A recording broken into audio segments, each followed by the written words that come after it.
Pero kung saan ko mag-ano ng cellphone. Hirap kasi nila ka pa, videographer ka pa.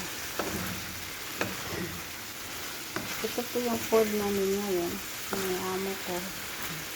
No choice siya eh. Basta kung ano yung lulutuin ko, yan lang yung kakainin niya. Invento ko lang din po yan.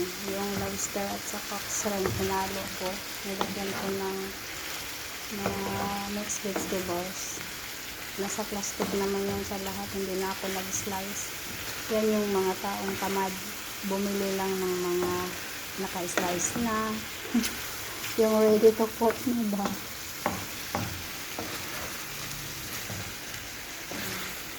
Masarap yan siya. Pero mas masarap ako. Of course. Isingit ko pa talaga yung ano. Sa lahat ng pagkain, ako yung masarap. Huwag na kayong mag-disagree, no? At ayan, minadyo ko na yan. Lagyan na yan ng katas ni honey. Ang daming ano, ang daming panghalo. Ayan. Ito, mix na rin to na vegetables. Luto na to siya. Ito yung napili ko kasi madali na lang siyang hahalo kayo dyan. Kumbaga painitin na lang. Tapos na. Masarap yun siya, guys. Mix na siya. May zucchini. May broccoli. May ano pa tawag nitong isa. Wala na. Ito yun na yung utak ko. Meron pa oh. Hindi siya kumakapit. Hoy, bumitaw ka.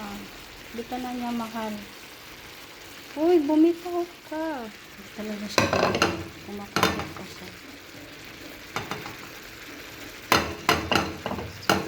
Dalawa lang kami kakain. Pero aabutin din to ng 3 araw.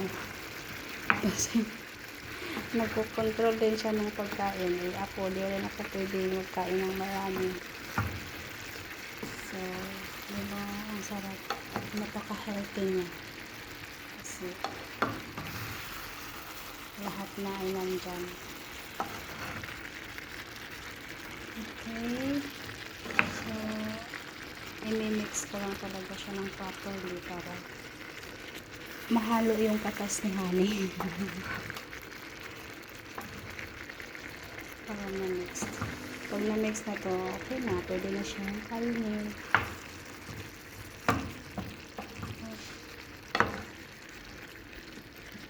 And guys, thank you for watching. Sinipag na naman si honey yung magluto. Basta masarap ako dyan. Mabuo.